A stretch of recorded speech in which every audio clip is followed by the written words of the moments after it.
Bonjour et bienvenue sur KTV, sur les réseaux sociaux, en direct comme tous les matins pour parler ce matin d'un sujet important, les transports scolaires. Pour ce faire, nous avons Siaka Défaut Transport qui est là, bonjour. Bonjour. Alors, il y a eu un droit de retrait, puis un accord a été trouvé vendredi permettant la reprise des transports scolaires. Première question, Siaka, ça a été rapide de trouver cet accord? Oui, merci. Je salue d'abord mes collègues des transporteurs qui ont su débrayer le lendemain de la situation, l'événement à Djoumogné. Oui, c'est aussi à notre propre initiative, nous en tant que salariés qui est en droit de retrait, qui avons aussi préparé, proposé cette sortie, de donner au moins une piste de solution de sortie. Donc il faudrait que, pour nous, on a tracé pour 2 étapes. Donc dans une première étape, il faut qu'on termine en paix l'année 2020. Donc nous avons 2 semaines. Donc il faudrait qu'on trouve des solutions rapides avec des dispositifs renforcés permettant que chacun aille en vacances en paix. Voilà. Donc c'est aussi dans ce sens-là et que nous avons lancer des messages à toutes les autorités que chacun prenne leurs responsabilités. Oui, mais il y a eu sans arrêt, il y a eu des débrayages sans arrêt, il y a eu des accords trouvés, et sans arrêt, on revient au même problème. On s'arrête, on se fait caillasser, on s'arrête, on fait des accords, on recommence, etc. Bis repetita, j'allais dire. Qu'est-ce qui va changer aujourd'hui? Pourquoi cet accord-là serait différent des autres? Alors, bon, nous, depuis 1996, je vous l'ai dit, pour compléter, pour aller dans votre sens, on vit déjà depuis 1996 cette situation. Ouais. Cela, on ne baisse pas le bras, on continue. Maintenant, c'est aussi aux autorités. C'est aussi cette question, il faut reposer aux responsables des autorités, de l'État, du département, du rectorat, de municipal et la justice aussi. Donc pour nous aujourd'hui, nous espérons que les promesses, ce protocole prendra. Mais qu'est-ce qui a changé par rapport aux autres protocoles? Qu'est-ce qui est nouveau? Est-ce que c'est parce que c'est tout le monde maintenant qui signe ce protocole? C'est ça qui a changé? Oui. Aujourd'hui, par rapport à ce protocole, nous avons chacun a pris sa responsabilité, parce que souvent entre l'État, département, les communes, il y a beaucoup de mélange. Donc chacun se renvoie la balle à l'autre. Maintenant, nous avons dit, chacun doit prendre leur responsabilité. État, vous avez votre mission, donc le département, vous avez vos responsabilités, et les maires et le rectorat. Donc maintenant, chacun, on les a placés à leur responsabilité qui leur incombe. Maintenant, on va voir. On espère. Il faut espérer toujours que ça va aboutir à quelque chose. Que chacun tienne ses promesses. Voilà. Alors justement, Siaka, quand on regarde que là on s'approche des vacances de Noël, les fêtes de fin d'année, donc forcément on va pas voir tout de suite si ce protocole finalement ou les solutions proposées marchent ou pas, puisque d'ici le 11, quand vous allez devoir partir en vacances, donc c'est à la rentrée 2021 qu'il faut se poser des questions. Est-ce que ça va marcher ou pas? Là on peut pas sentir si ça a marché ou pas. Alors vous avez bien de poser la question. Nous avons placé, lors de cette droit de retrait, nous avons, sur notre feuille de route, nous avons placé deux étapes. Première étape, c'est aujourd'hui, il faut que, avec ce dispositif, les propositions que nous avons transmises aux autorités, pour la rentrée du 30, la reprise du 30 au 11 décembre. Maintenant, en deuxième étape, il faut qu'on revoie à partir de 14 ou 15, au cours du mois de décembre, on se revoit avec tous les personnels, les personnes qu'on était autour du table, de rediscuter pour déjà préparer la rentrée de janvier 2021. Parce qu'il faut reconduire les dispositifs et renforcer, et plus renforcer que du 11. Parce que là, il y a l'année. Donc l'année, c'est pas 2 semaines, mais il y a encore 12 mois. Donc il faudrait préparer dès maintenant. Donc les préparations ne doivent pas attendre encore, on débraye, puis on revient. Donc aujourd'hui, si, c'est pourquoi que notre cri d'alarme aujourd'hui, de dire à tous les autorités, que ce soit l'État, que ce soit le département, que ce soit les maires et les rectorats, et la justice aussi doit s'impliquer, doivent aussi rentrer dans le bain, de dire que voilà, cette situation ne peut plus continuer. Donc c'est en cela que nous espérons que tout le monde vont s'y mettre et chacun apporte ses contributions, et c'est en cela qu'on peut éradiquer cette situation. Alors, qu'est-ce qui se passe, Siaka, si demain ou dans la semaine ou avant le 11, des itinéraires comme Kungu, des endroits sensibles en tout cas, si demain vous êtes caillassé de nouveau ou on a pris à partie un chauffeur, qu'est-ce qui se passe? Est-ce que là, le contrat ne tient plus, on repart à zéro? Non, mais nous on l'avait dit. On l'avait dit dans le protocole. Dans le protocole, on l'a dit, il y a cette fois-ci, on a dit un plan de transport. Un plan de transport, cela veut dire que c'est pas qu'une seule tronçon. Aujourd'hui, on va taper aux communes. La commune, là où il y a de caillassage, nous, on va faire un plan de transport de contournement. Mais ça ne se fait pas en claquant du doigt. Il faut l'anticiper, il faut le discuter. Donc maintenant, c'est pour aussi, par rapport à ça, pour sensibiliser aussi les parents, les associations, aussi les maires. Aujourd'hui, pour rappeler, M. Camara, que c'est la première fois dans ce protocole, on a vu pourquoi il y a des séparations, il y a des responsabilités, il y a l'État. On sait que si on dit l'État, c'est général. Il y a la justice, il y a tout. Mais aujourd'hui, on veut démarquer, de dire qu'il y a la compétence de l'État ou la préfecture. Il y a aussi les forces de l'ordre qui est à l'intérieur, qui est le représentant, c'est l'État, mais il y a aussi la justice. Mais je suis désolé de le dénoncer, que la justice n'a jamais répondu à notre appel par rapport à ça. Donc pour nous, aujourd'hui, la situation ne peut plus continuer. À chaque fois, on se pointe du doigt avec l'État, avec les rectorats, avec le département, mais le concerné est un corps qui est toujours qui manquait dans le dispositif de discussion, c'est la justice. Aujourd'hui, tout le monde dit que les enfants du juge, les enfants sont libérés quand ils se fait rattraper, ils sont tous, le lendemain, ils se font... Donc pour vous, en clair, celui qui manque dans ce protocole, c'est le procureur, quelque part, c'est la justice. Ça veut dire quoi? C'est-à-dire pour vous, il y a encore ce manque de fermeté de la justice? Voilà, donc pour nous, pour confirmer, c'est ce manque de fermeté, cette fermeté, c'est la justice. Maintenant, nous avons aussi, par rapport à ça, aussi à nous, quand on dit les responsabilités, on ne va pas juste pointer les autorités. Même nous, les transporteurs doivent aussi prendre leurs responsabilités, de sensibiliser aussi les conducteurs. C'est à nous aussi. On l'a fait, que chacun contrôle. Non, mais ils ont peur aujourd'hui. Oui. Les conducteurs nous le disent. Oui. Est-ce que vous pensez que ce genre de protocole peut rassurer les conducteurs? Oui, pour moi, rassurer, c'est un mot, le rassurer, parce que tout le monde à Mayotte, on n'est pas rassuré.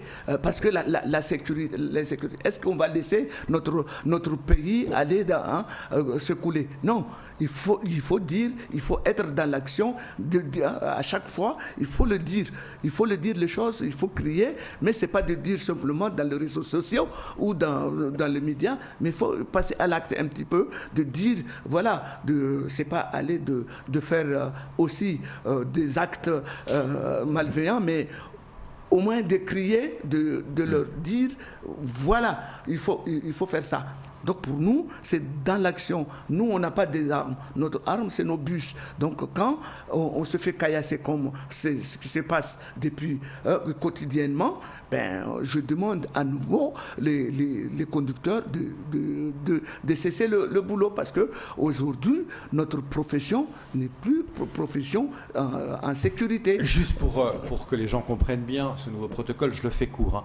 Le service de l'État s'engage à déployer des effectifs de gendarmerie et de police sur des tronçons à risque et identifiés pendant des heures de transport scolaire. Le rectorat, de son côté, s'engage sur la présence dans les zones de parking des autocars des EMS, une coordination entre les collèges de Msangamouji et Msamboro, par exemple. Le conseil départemental s'engage quant à lui à embaucher 65 personnels en contrat précaire pour assurer la sécurité pendant les transferts. Ils seront embauchés en 2 temps, 50 embauches immédiates et 15 le mois prochain. Du côté de l'association des maires, elle s'est engagée à faire que les polices municipales et les ASVP soient concernés par la sécurisation des arrêts dans chaque commune. Les entreprises et les groupements de transport s'engagent, eux, à contrôler les titres de transport. Ça, c'est dans l'écrit. Mais ça va durer, comme dit le relevé Calmar tout à l'heure, ça va durer combien de temps? 2 semaines? Jusqu'à la fin du mois de juin? Ce genre de choses-là, c'est pour toute l'année? Alors, nous espérons c'est aller jusqu'au bout continuellement. Pour nous, ces dispositifs doivent continuer et renforcer. Donc jusqu'à la fin des transports, que ce soit à la fin 2020 ou 2021. 2021. Ils se sont engagés pour le faire jusqu'à la fin? Oui, pour nous, à partir de là, la première étape aujourd'hui, de mettre d'abord un tableau de bord. Le premier tableau de bord, c'est du 30 au 11. Mais à partir de là, il faut aller au-delà, de renforcer les dispositifs qui est mis du 30 au 11. Maintenant, c'est à partir de là. Donc, c'est pourquoi que j'appelle aujourd'hui. C'est pas que je dis que le protocole va changer de beaucoup de choses. On avait beaucoup changé. On a signé des protocoles, je vous rappelle, en 29 janvier 2018, nous avons signé un protocole et tous ces dispositifs étaient là. Et je connais et je reconnais aussi les désarrois des conducteurs qui disent qu'ils sont peur. Mais moi je le dis, certes, il y a beaucoup de choses qui ne sont pas respectées, mais est-ce que nous, on va laisser, parce qu'on va tendre la main aux gens qui veulent détruire notre île? Non, moi je le dis non. Donc il faudrait que nous aussi, en force de construire notre pays avec une autre manière de faire. C'est pourquoi on crie, on dit que les autorités ne travaillent pas ensemble, et chacun se renvoie. Nous, on dit dans notre organisation de l'union dire fait la maintenant, force. L'union fait la force, et chacun prend leurs responsabilités, prennent leurs responsabilités. Je sais que nous avons fait dans ce protocole que maintenant, si l'État n'assume pas ces engagements, nous, on dénoncera. Si le département ne l'assume pas, nous, on le dénoncera. C'est-à-dire, vous arrêtez les transports nets? C'est-à-dire que si demain, comme ça sera concerté. Pour être clair, si demain matin, un car se fait caillasser, vous arrêtez net? On va arrêter, mais avec une concertation de tous les réseaux, avec tous les groupements qui sont là aussi dans le réseau. Donc maintenant, il faudrait que l'acte solidaire, c'est à nous. Cela veut dire, on ne peut pas dire, mais non, moi j'appelle, le droit de retrait, c'est imminent. Moi, je vous rappelle que le mardi 24, on aura pu s'arrêter tout de suite. Sauf qu'à 20h, on va s'arrêter pour faire... Non, pour vous faire avez agi avec bravoure. Il faut Voilà. rappeler quand même que, Voilà. je veux dire, le coup de chapeau aux transporteurs qui, quand même, c'était la guerre civile, hein, on va pas dire d'autres mots, c'est la guérilla, et quand même, les chauffeurs sont allés pour récupérer les gamins qui étaient bloqués dans le lycée jusqu'à 20h. C'est quand même hallucinant de vivre ça. Je vous dis que j'étais sur place. C'est hallucinant. Devant les forces de l'ordre, nos bus se fait caillasser avec des enfants, 50 gamins. Et le conducteur, il est en arrêt maladie jusqu'au 12. Oh là là. Hein, jusqu'au 12 décembre.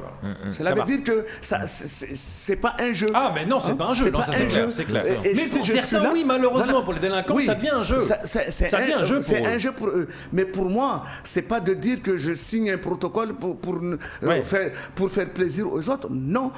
Mais il faudrait être aussi savoir relativiser certaines choses. Mais pour nous, c'est pas une assurance totale.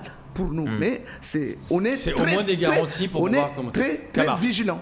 Alors, on a écouté certains chauffeurs Siaka qui nous disaient si le problème persiste, ou en tout cas dans ces tronçons de route où là, à chaque fois vous êtes pris à partie, ils disent que ils avaient même demandé au rectorat d'arrêter de conduire des enfants dans les zones à risque justement, c'est-à-dire de stopper carrément le passage des bus dans ces villages-là. C'est l'engagement qui avait été pris lors du protocole de janvier 2018. Sauf que ça n'a été pas mis en œuvre. Maintenant, on l'a encore reconduit, mais avec aussi une autre manière. Maintenant, le